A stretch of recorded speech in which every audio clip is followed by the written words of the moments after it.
Selamat pagi. Kita lanjutkan pembahasan kita tentang liabilitas jangka panjang.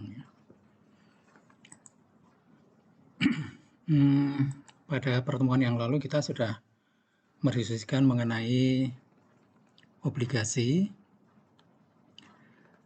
dengan beberapa versi data ya, kasus atau data.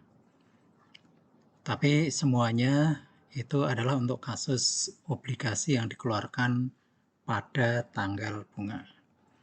Nah, kali ini kita akan membahas kasus berikutnya, yaitu apabila obligasi dikeluarkan di antara tanggal bunga. Nah, langsung saja kita lihat gambar di bawah ini ya. Kalau misalnya mengacu pada contoh-contoh sebelumnya, tanggal bunga itu adalah tanggal 1 Januari dan 1 Juli. Nah, kasus-kasus yang kemarin kita bahas adalah obligasi yang dikeluarkan tanggal 1 Januari. Nah, sehingga nanti pada tanggal bunga berikutnya 1 Juli itu kita membayar bunga penuh selama 6 bulan. Karena memang pemegang obligasi itu memiliki obligasi juga penuh 6 bulan.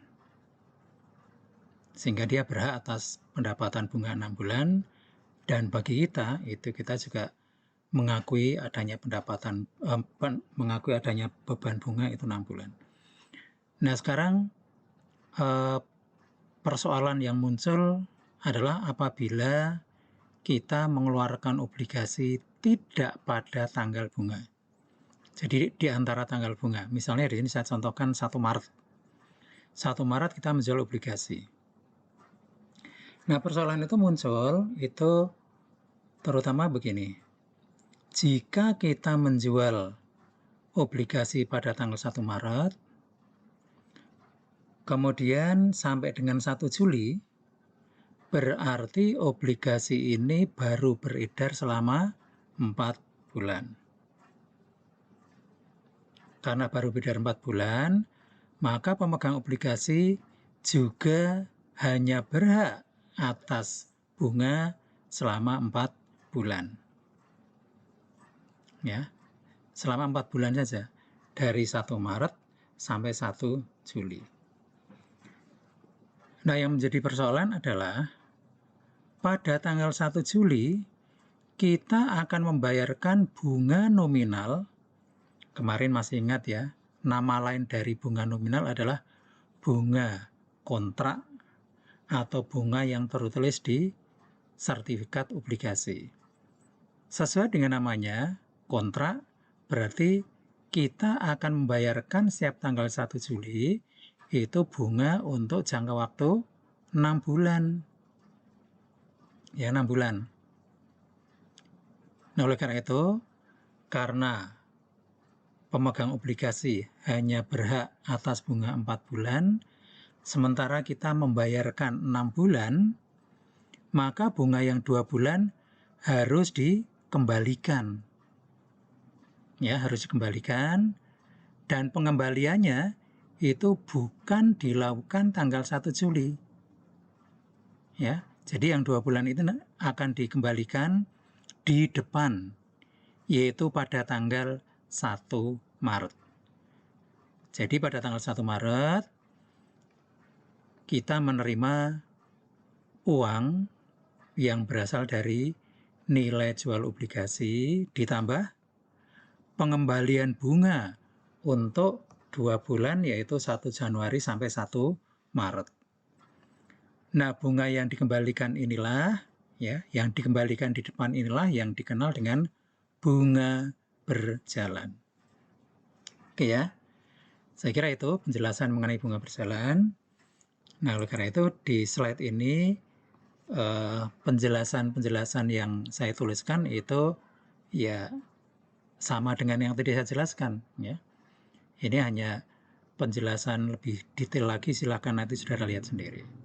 Tapi intinya bunga berjalan adalah bagian dari bunga yang kita bayarkan yang dikembalikan oleh pemegang obligasi ya. Tapi pengembaliannya di depan.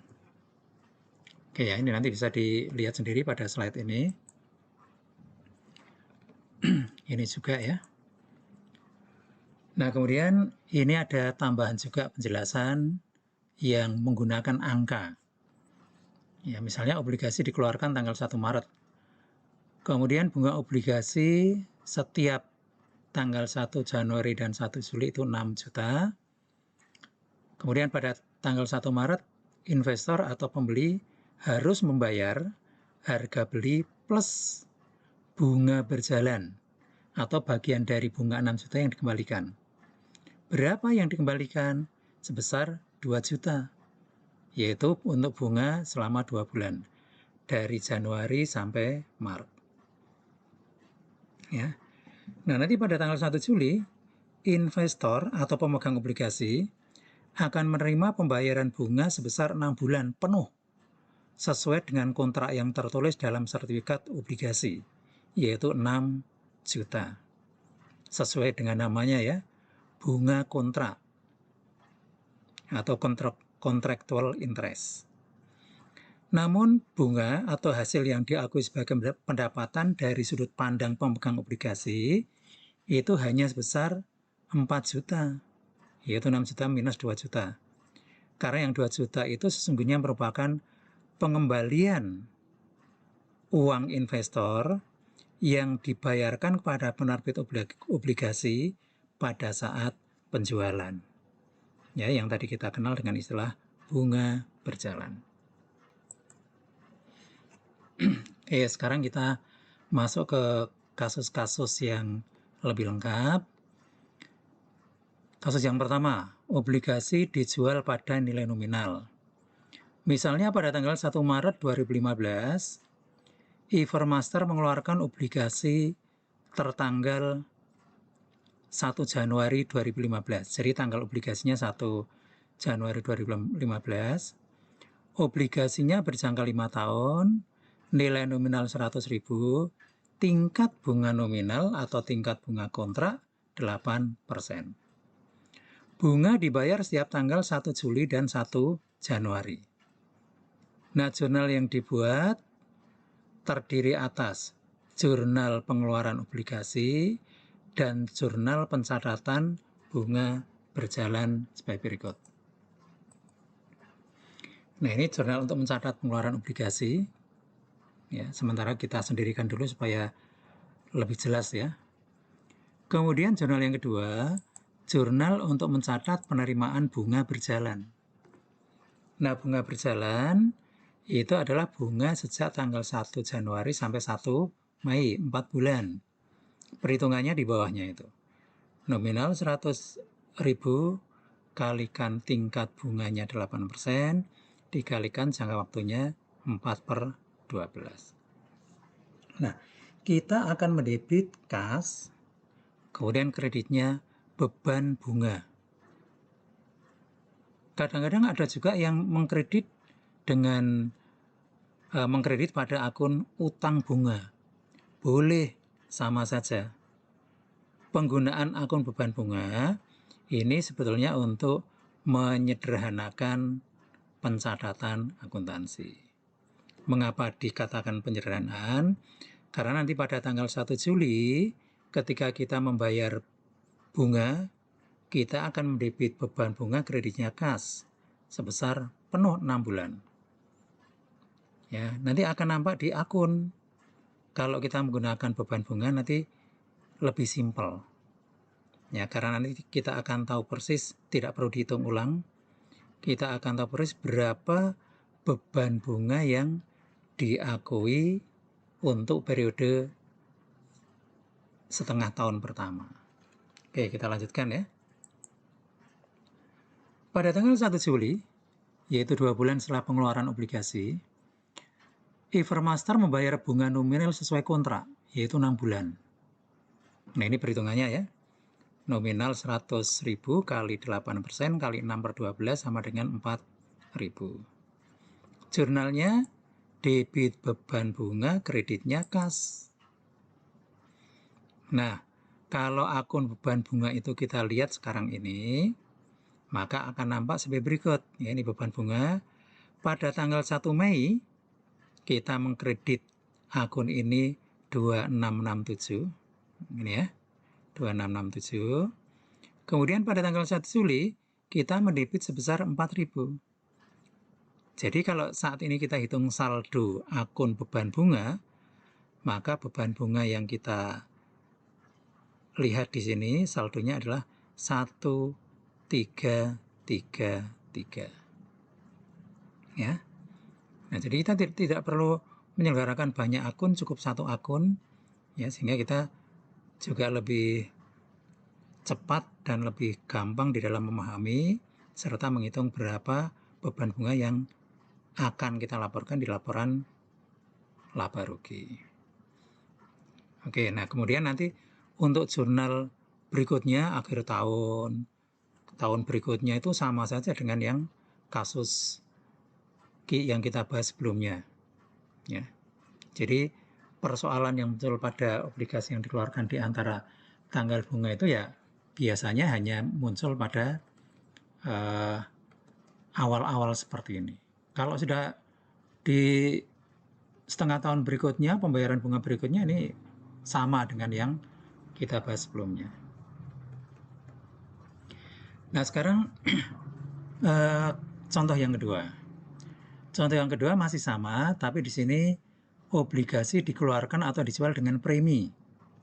Ya, datanya sama, dijual 1 Mei, kemudian jangka waktu 5 tahun, nominal 100, tingkat bunga nominal 8%, bunga dibayar setiap tanggal 1 Juli dan 1 Januari, kemudian investor mengendaki tingkat bunga efektif 6%, jadi 6% ini ya.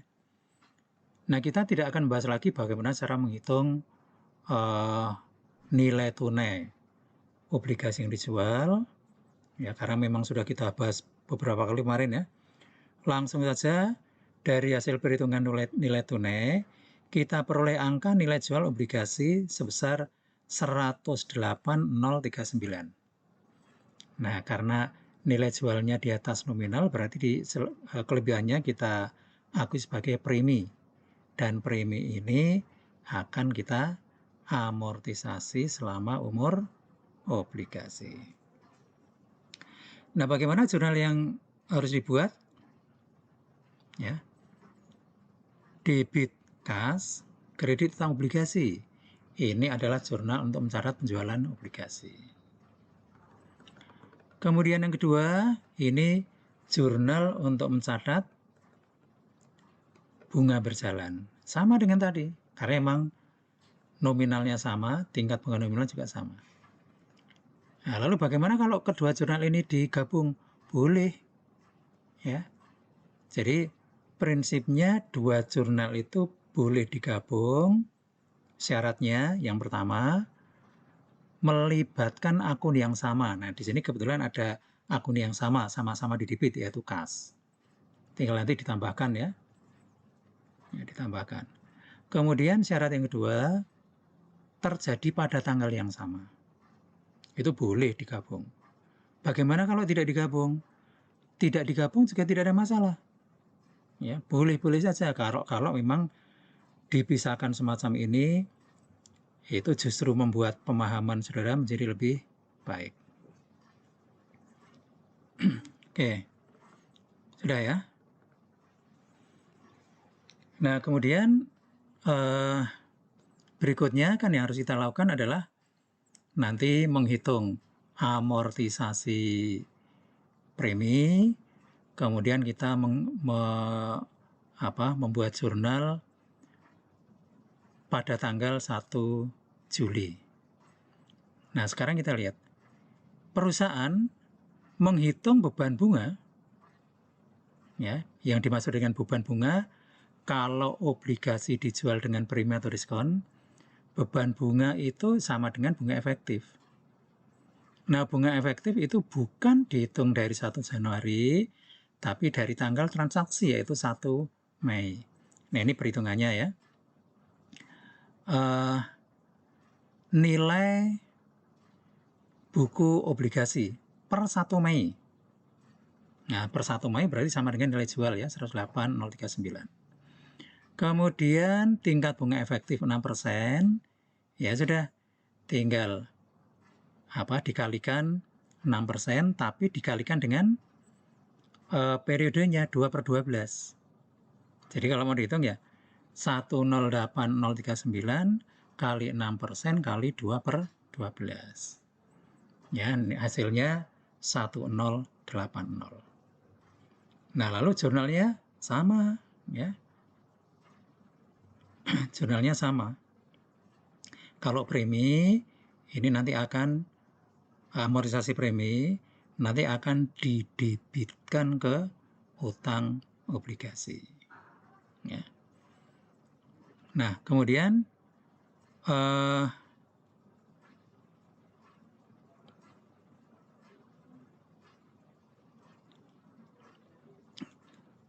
ini perhitungan amortisasi premi ya. Kalau ini perhitungan beban bunga, ya. Beban bunga tinggal dihitung dengan bunga diselisihkan dengan bunga nominal ya. Jadi bunga nominal yang dibayarkan kan 1333. Kemudian dikurangi dengan ini bunga nominal, kemudian ini beban bunga bunga efektif 180, maka preminya sekian ini. Ya, jadi saya ulangi, untuk menghitung berapa premi yang diamortisasi, itu kita tinggal menghitung selisih antara bunga nominal, ya bunga nominal 1333, yaitu 4.000 total yang dibayarkan dikurangi dengan bunga berjalan, ya 2667 ketemu bunga nominal, kemudian dikurangi dengan bunga efektif, ya bond interest expense itu bunga efektif untuk 2 bulan. Sudah kita hitung tadi ya, 180. Hasilnya adalah berupa amortisasi premi 253. Ya sudah, kita tinggal membuat jurnal ya 1 Juli. Nah, ini jurnal untuk mencatat pembayaran bunga nominal. Nah, ini jurnal untuk mencatat amortisasi premi. Ya. Boleh nggak kedua jurnal ini digabung? Boleh, karena kebetulan juga melibatkan dua akun yang sama, kebetulan juga terjadi pada tanggal yang sama. Jadi mau digabung boleh, mau disendirikan boleh. Tapi di sini memang disendirikan supaya lebih gampang di dalam memahami. Oke, untuk kuis silahkan nanti saudara kerjakan terpisah ya. Ini ada kasus yang mungkin nanti bisa saudara coba sendiri. Kalau untuk yang kuliah luring ya bisa langsung dibahas ya. Bisa langsung dikerjakan oleh mahasiswa, kemudian dibahas di kelas. Oke, sekarang kita masuk ke pelunasan obligasi. Obligasi itu bisa dilunasi sebelum jatuh tempo, bisa juga setelah jatuh tempo. Ya. Nah, kemarin kan kita mengenal ada istilah callable bond. Nah, callable itu artinya obligasi yang dapat di-call itu dipanggil kan, dipanggil itu artinya ditarik. Obligasi yang dapat dilunasi kapan saja, jika memang penerbit obligasi menghendaki. Nah, kalau obligasi dilunasi sebelum jatuh tempo, nanti akan timbul laba atau rugi. Nah, itu yang harus kita hitung dulu. Laba atau rugi itu dihitung dengan membandingkan antara harga pelunasan dan nilai buku. Masih ingat ya, nilai buku itu kalau di tabel amortisasi itu angka-angka yang berada di kolom paling kanan itu nilai buku. Atau kalau di KISO sering disebut dengan istilah carrying amount. Jadi kalau yang kita bayarkan, aset yang kita berikan lebih besar dibanding dengan nilai buku obligasi yang kita terima, berarti rugi. Kalau lebih kecil berarti laba. Nah, kemudian muncul lagi persoalan begini. Sebelum jatuh tempo itu ada dua macam. Sebelum jatuh tempo itu dilakukan tepat pada tanggal bunga atau di antara dua tanggal bunga. Kalau tepat pada tanggal bunga itu lebih enak karena nilai bukunya bisa kita ambil dari tabel. Ya. Akan tetapi jika pelunasan dilakukan sebelum jatuh tempo, ya kita harus menghitung amortisasi premi atau diskon sampai tanggal pelunasan. Kalau pas tanggal pelunasan kan memang sudah dihitung rutin ya di tabel itu. Oke, sekarang kita lihat contoh. Misalnya pada tanggal 1 Januari, Evermaster mengeluarkan obligasi dengan diskon. Berjangka 5 tahun, nominal 100.000, bunga 8%, dibayar setahun 2 kali, 1 Januari, 1 Juli, bunga efektif 10%.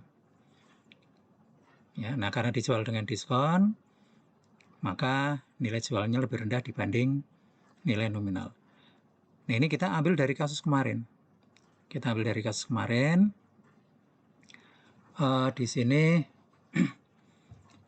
kita sudah punya tabel. Ya, kita sudah punya tabel seperti ini. Cara ngitungnya juga sudah paham. Ya. Kemudian kita lihat. Misalnya pada tanggal 1 Januari 2013, tepat pada tanggal bunga, perusahaan melunasi obligasi pada kurs 101. Nah, kurs kemarin sudah saya singgung juga ya, ketika di awal-awal itu saya menjelaskan mengenai bagaimana informasi tentang obligasi itu didisclose atau diungkapkan di dalam media massa bisnis, pemberitaan bisnisnya. Oke, nah di sini memang kita pakai kurs saja supaya lebih simpel karena fokus kita bukan pada ngitung nilai jual. Fokus kita adalah pada pelunasan. Nah kita hitung dulu, reacquisition price itu adalah harga beli. Harga beli adalah kurs dikalikan nilai nominal, ketemu sekian. Nah, harga beli atau harga pelunasan ini akan dibandingkan dengan nilai buku saat itu. Kita tinggal lihat di tabel. Nah, ini yang merah ini ya. 1 Juli 2013, ini nilai bukunya 94925. Carrying amount ya, paling kanan itu. Sekarang kita lihat di sini. Obligasi dengan nilai buku 94925 kita lunasi dengan harga 101.000. Nah, jadi ada kelebihan 6075 kita akui sebagai rugi pelunasan obligasi. Nah, jurnal yang kita buat, debit utang obligasi, kita debit sebesar nilai buku, kemudian debit lagi rugi pelunasan 6075 dari perhitungan di atas ya. Kreditnya kas. Udah ya. Baik, kita lanjutkan. Nah, sekarang kita masuk ke bagian berikutnya, yaitu utang wesel jangka panjang. Dari sisi akuntansi, utang wesel jangka panjang ini perlakuan akuntansinya mirip atau sama. Jadi ini sama-sama utang jangka panjang, sama-sama ada bukti tertulis, namanya wesel, kalau tadi namanya obligasi gitu ya. Ini perlakuan akuntansinya sama. Nah, lalu mungkin kalau saudara ingin tahu apa yang membedakan antara utang wesel jangka panjang dengan utang obligasi. Bedanya kalau utang wesel itu biasanya hanya utang kepada satu pihak, misalnya bank. Jadi kalau kita punya utang ke bank jangka panjang itu dalam praktek sering disebut dengan utang wesel. Ya, utang wesel. Kalau utang obligasi itu kita punya utang kepada masyarakat banyak, masyarakat umum. Bedanya itu saja. Tapi perlakuan akuntansinya itu sama persis karena memang karakternya sama. Sama-sama jangka panjang, ya, sehingga nilai waktu uang ini perlu diperhitungkan. Kemudian sama-sama ada dokumen pendukungnya, ya. Kemudian juga sama-sama ada bunganya, risikonya juga sama, dan seterusnya. Gitu ya. Jadi prinsipnya sama. Oleh karena itu, seandainya tidak dibahas pun, saudara juga tidak masalah sebetulnya. Oke, sekarang kita lihat contoh ya. Contoh tentang Wesel. Misalnya pada tanggal 1 Januari 2011, Coldwell Incorporation mengeluarkan Wesel berjangka 4 tahun dengan tingkat bunga 10% dan nilai nominal 100.000 kepada Flint Hills Bank. Nah, seperti saya katakan tadi ya, utang Wesel itu biasanya berupa utang ke sebuah bank dan menerimakan sebesar 100.000. Bunga Wesel dibayar setiap tanggal 31 Desember, jadi setahun sekali ya. Buatlah jurnal saat pengeluaran Wesel dan saat pembayaran bunga 31 Desember. Oke, saat terjadi pengeluaran Wesel, ya kita membuat jurnal seperti ya, debit kas, kredit, utang, Wesel. Kemudian biaya bunga ya seperti ini ya, biaya bunga, kreditnya kas.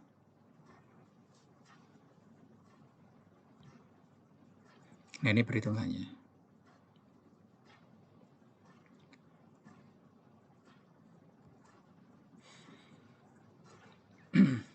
Nah,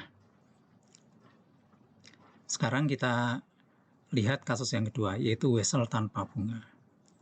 Pengertian Wesel tanpa bunga di sini sama persis dengan Wesel tanpa bunga yang sudah kita bahas pada liabilitas jangka pendek.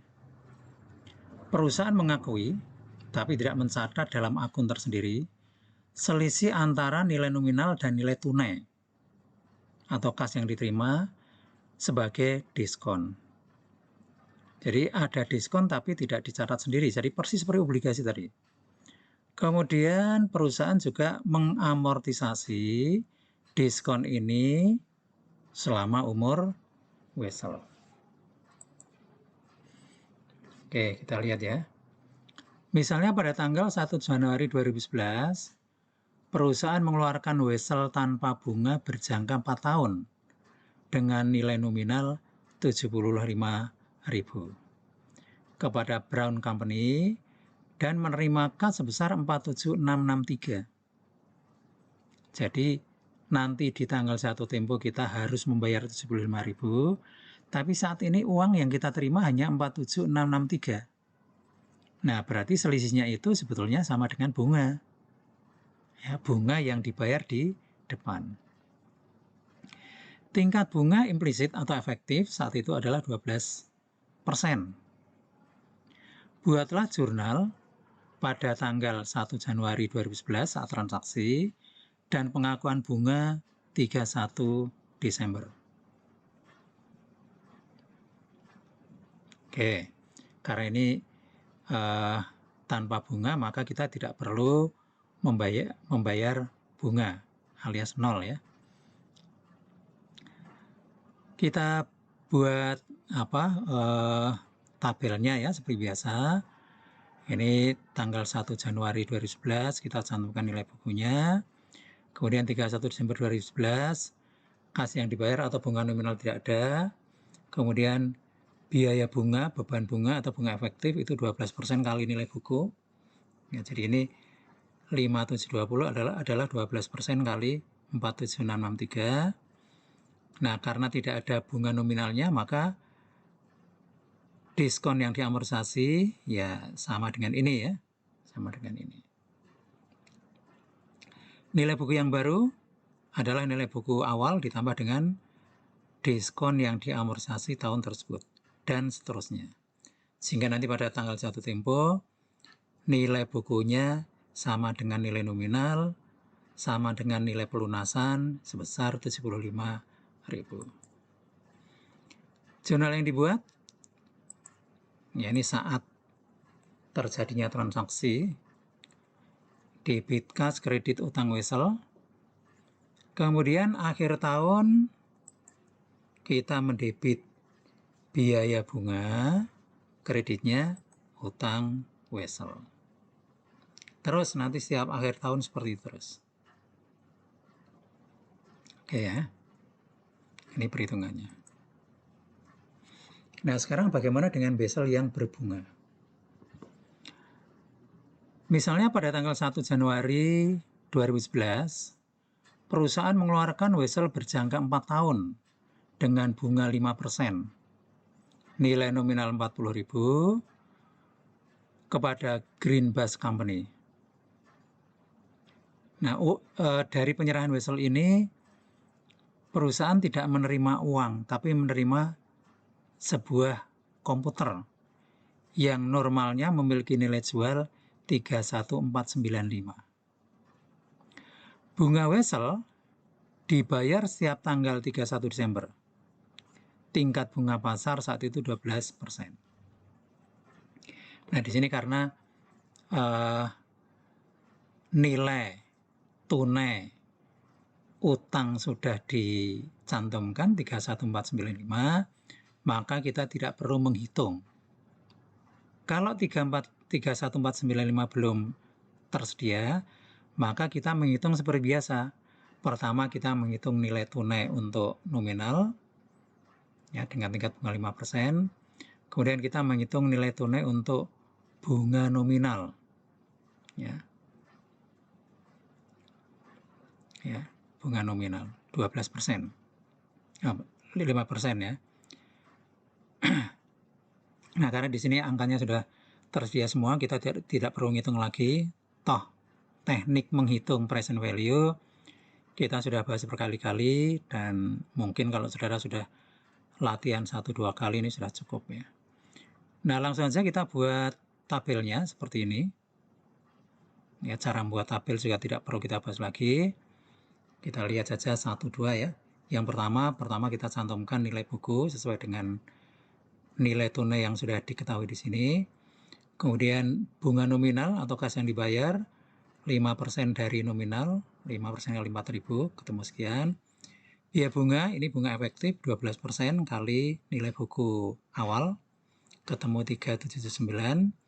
Kemudian dari sini kita bisa menghitung diskon, yaitu bunga efektif 3779 dikurangi bunga nominal 2.000. Ya, ketemu diskon yang diamortisasi 1.779. Kemudian nilai buku yang baru, nilai buku akhir tahun 2011 adalah nilai buku awal ditambah diskon yang diamortisasi. Terus seperti itu sampai dengan tanggal jatuh tempo. Nah, kemudian jurnal yang kita buat ya sama saja, ya. Ketika terjadi transaksi ya kita mendebit kas, kreditnya adalah utang wesel sebesar nilai wajar, nilai jual wesel, atau present value, nilai tunai. Kemudian tanggal 31 Desember 2011, karena sudah kita hitung ya, langsung kita buat jurnal debit biaya bunga sebesar bunga efektif atau bunga pasarnya 3779, debit lagi kas sebesar bunga nominal yang kita bayarkan, kemudian kredit lagi, ini amortisasi diskon, kita kreditkan ke utang wesel. Ya, nah sampai di sini kalau saudara lihat perlakuan akuntansi untuk wesel, baik wesel berbunga, baik wesel yang dikeluarkan dengan nilai nominal, baik wesel yang dikeluarkan dengan diskon, ya, itu sama persis. Nah, kemudian pelunasan liabilitas jangka panjang, ini tadi sudah untuk obligasi ya, untuk obligasi. Kalau untuk wesel ya sebetulnya sama saja. Nah, ini ada penjelasan tambahan, kita lihat. IFRS menghendaki agar dilakukan modifikasi pelunasan wesel lama dengan wesel baru. Ini untuk kasus ketika wesel dilunasi dengan wesel, gitu ya. Wesel dilunasi dengan wesel. Nah, ini yang pertama adalah nilai tunai, ya, nilai tunai weselnya. Ini nilai tunai bunganya. Kemudian ini nilai wajar wesel. Nah, kemudian dari hasil perhitungan ini, di sini kan nilai wajarnya kan 7201,336 gitu ya. Kemudian nilai buku, kalau kita asumsikan nilai bukunya 10.500, sehingga di sini ada laba pelunasan, ya, laba pelunasan. Kita akan mencatat pelunasan wesel ini dengan mendebit utang wesel, ini wesel yang lama, 10.500 ini adalah nilai buku. Kemudian laba, itu tadi selisih antara nilai wajar wesel yang diserahkan dengan nilai buku wesel yang dilunasi. Kemudian kreditnya utang wesel yang baru 7201,336.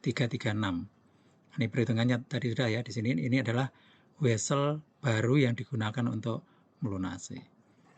Nah, masih ingat ya, kalau utang dilunasi dengan utang baru namanya apa? Refinancing. Ada juga yang menyebut dengan istilah restrukturisasi. Ya, restrukturisasi. Tapi yang paling lazim adalah refinancing, pendanaan ulang. Oke, nah kalau kita sudah memiliki wesel yang baru, maka tabel amortisasinya ya sama saja dengan yang sudah kita buat sebelumnya ya. Sama saja dengan kita buat sebelumnya. Kita hitung bunga nominalnya, caranya bagaimana sudah tahu. Kita hitung bunga efektifnya, lalu amortisasinya, kemudian kita bisa peroleh nilai buku yang baru dan seterusnya. Oke, sekarang kita masuk ke bagian yang berikutnya, yaitu mengenai opsi nilai wajar. Sejak IFRS diterapkan, maka isu tentang nilai wajar itu menjadi isu penting. Nah, perusahaan itu memang diberi keleluasaan apakah akan memilih opsi nilai wajar atau tidak. Kita lihat dulu ya. Ini ketentuannya, perusahaan memiliki opsi untuk mencatat nilai wajar dalam akun untuk sebagian besar aset dan liabilitas keuangan. Termasuk di dalamnya adalah utang obligasi dan utang wesel. Nah, kalau utang obligasi dan utang wesel itu sering disebut dengan liabilitas keuangan. Kalau aset keuangan, ya kebalikannya. Ada piutang wesel, investasi, ya itu aset keuangan. Aset keuangan dan liabilitas keuangan sering disebut dengan istilah instrumen keuangan.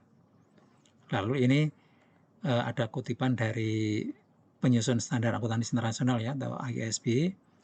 IASB meyakini bahwa nilai wajar instrumen keuangan termasuk liabilitas keuangan memberikan informasi yang lebih relevan dan lebih mudah dipahami dibanding informasi cost amortisasian.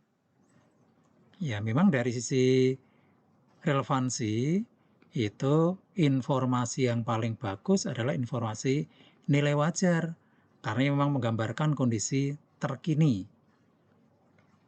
Kalau cost amortisasian itu kan ya informasi masa lalu.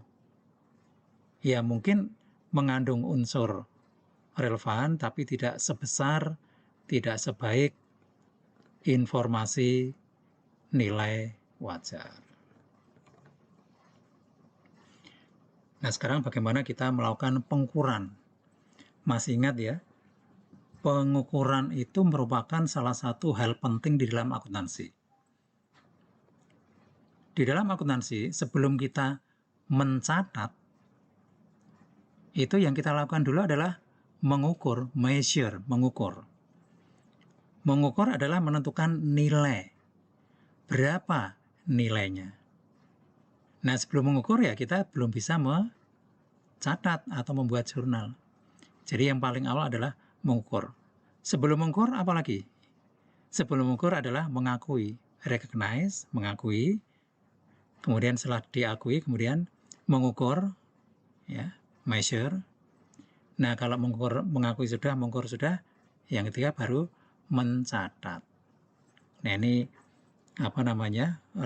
Mereview atau merefresh konsep-konsep dasar di dalam akuntansi ya, supaya saudara ingat, supaya saudara tidak hanya taunya mencatat. Ya, jadi sebelum mencatat kita harus mengakui, mengukur terlebih dahulu. Oke, kita lihat di sini kasusnya liabilitas lancar dicatat sebesar nilai wajar dengan laba atau rugi kepemilikan yang belum direalisasi, kalau ada, dilaporkan sebagai bagian dari laba. Contoh, pada tanggal 1 Mei 2015, perusahaan mengeluarkan obligasi senilai 500.000 dengan tingkat bunga 6%.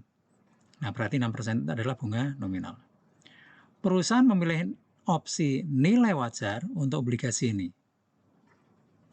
Pada tanggal 31 Desember, nilai wajar obligasi adalah 480.000.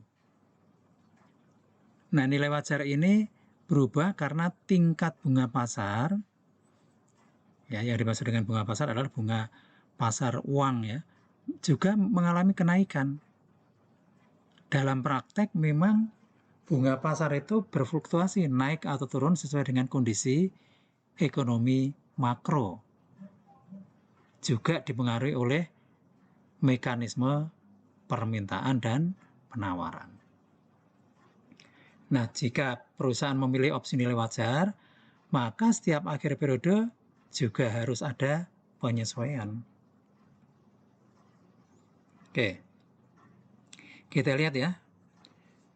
Penyesuaian yang harus dilakukan karena nilai semula 500, kemudian nilai wajarnya 480, berarti ada penurunan 20. Ya, ada penurunan utang. Kalau utang turun, berarti laba atau rugi? Laba. Ya. Tapi laba ini nanti masuk dalam kelompok laba atau rugi yang belum direalisasi. Ya, laba atau rugi yang belum direalisasi. Nanti masuk dalam kelompok income. Jadi tidak masuk dalam kelompok ekuitas, tapi masuk dalam kelompok income. Ya, masuk laba rugi gitu. Oke, itu ya. Kalau misalnya kasusnya berkebalikan, ya tinggal dibalik saja. Baik, sekarang kita masuk ke bagian terakhir, adalah penyajian liabilitas tidak lancar. Penyajian liabilitas tidak lancar itu secara umum disajikan setelah liabilitas lancar. Kemudian, karena memang informasi yang harus diungkapkan itu banyak menurut standar akuntansi, itu juga perlu ada pengungkapan tambahan di dalam catatan atas laporan keuangan. Nah, catatan atas laporan keuangan yang terkait dengan liabilitas tidak lancar biasanya menjelaskan sifat liabilitasnya, tanggal jatuh temponya kapan, tingkat bunganya berapa persen, kemudian liabilitas itu merupakan provisi atau bukan, kemudian ada tidaknya hak konversi, kemudian restriksi atau kemarin kita sebut dengan apa? Covenant, dan informasi-informasi lain yang memang diharuskan untuk diungkapkan. Nah, sekali lagi yang diungkapkan di catatan atas laporan keuangan biasanya informasi-informasi yang tidak bersifat angka. Karena memang kalau yang non angka tidak mungkin dilaporkan di laporan keuangan utama. Atau kalau IFRS menyebutkan on the face of financial statement. Nilai wajar utang, kalau ada, juga harus diungkapkan. Ya, sehingga kalau tadi nilai wajarnya mengalami penurunan dari 500 ke 480, itu juga diungkapkan di sini. Untuk melengkapi angka yang ada di laporan posisi keuangan dan juga di laporan laba rugi. Ya, sehingga pembaca laporan keuangan memperoleh pemahaman yang komprehensif, tidak sepotong-potong tentang informasi liabilitas tidak lancar. Nah, sekarang bagian yang terakhir, ini sebenarnya tambahan, yaitu bagaimana kita memanfaatkan informasi tentang liabilitas tidak lancar untuk keperluan-keperluan khusus. Sebagaimana pernah saya sampaikan pada saudara bahwa dulu di akuntansi keuangan 1, itu ketika Anda belajar laporan keuangan kan dijelaskan bahwa salah satu karakter atau sifat laporan keuangan adalah bersifat umum.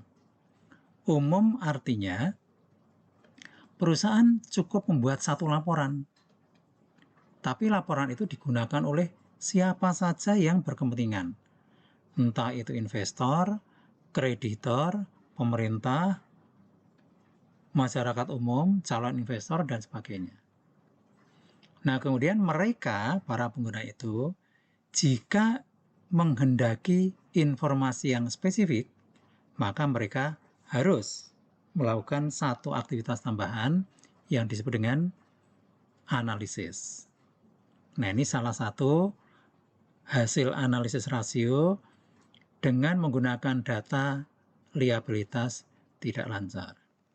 Salah satu angka rasio yang bisa dibuat dengan informasi liabilitas tidak lancar adalah debt to asset ratio, yaitu perbandingan antara total liabilitas dan total aset.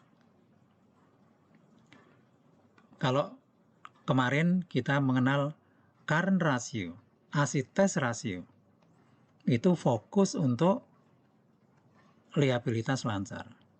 Kalau current ratio itu menggambarkan kemampuan perusahaan untuk membayar kewajiban jangka pendek dengan menggunakan kewajiban jangka pendek atau kewajiban lancar ya, dengan menggunakan aset jangka pendek atau aset lancar. Nah, kalau ini debt to assets sama, tapi di sini lebih cakupannya lebih besar lagi, yaitu kemampuan perusahaan untuk membayar seluruh utang dengan menggunakan seluruh aset yang dimiliki. Rumusnya adalah total liabilitas dibagi dengan total aset. Semakin tinggi angka persentasenya, ya, atau semakin tinggi angka debt to asset rasionya, maka risiko perusahaan untuk tidak mampu melunasi kewajibannya itu semakin besar. Jadi angka yang bagus adalah untuk debt to asset rasio adalah kecil. Semakin kecil angkanya semakin baik. Artinya nilai utangnya akan semakin kecil. Kemudian yang kedua, yaitu times interest earned. Kalau ini lebih fokus ke kemampuan perusahaan membayar bunga utang. Nah, ini di sini ada kurang kata bunga ya, untuk membayar bunga utang. Rumusnya adalah laba sebelum pajak dan sebelum beban bunga dibagi dengan beban bunga. Jadi angka ini nanti menunjukkan kemampuan perusahaan untuk membayar bunga utang. Semakin besar angkanya, itu semakin baik. Berarti kemampuannya semakin tinggi. Kita lihat contoh perhitungannya di sini. Misalnya perusahaan memiliki total liabilitas 54997 juta, aset 124,216 juta, beban bunga 724, PPh 1625 juta, dan laba bersih 9618. Sekarang kita ngitung dulu debt to asset ratio. Nah, ketemu 44%. Ya, 44%. Artinya kita memiliki utang sebesar 44% dari total aset. Nah, angka ini tinggi atau tidak, itu sebetulnya tidak bisa dijawab begitu saja. Mengapa? Karena kita juga harus mengetahui struktur aset yang kita miliki seperti apa. Karena pengertian aset itu kan luas. Mulai dari aset lancar, investasi, aset tetap atau PPE, kemudian ada aset tidak berwujud, kemudian ada aset lain-lain. Nah, kalau struktur asetnya itu dominan di aset lancar dan aset tetap, kemudian aset tidak berwujud dan juga aset lain-lainnya itu rendah, ya angka ini sebetulnya ya sedang gitu ya. Di sini kemampuan perusahaan untuk membayar utang, total utang dengan menggunakan seluruh asetnya itu ya 2 kalinya kira-kira. Tapi sekali lagi, semakin kecil angka debt to asset ratio semakin baik. Kemudian berikutnya kita akan menghitung times interest earn. Ya, datanya sudah ada. Ini laba bersih. Kemudian ini PPh-nya. Ini beban bunga.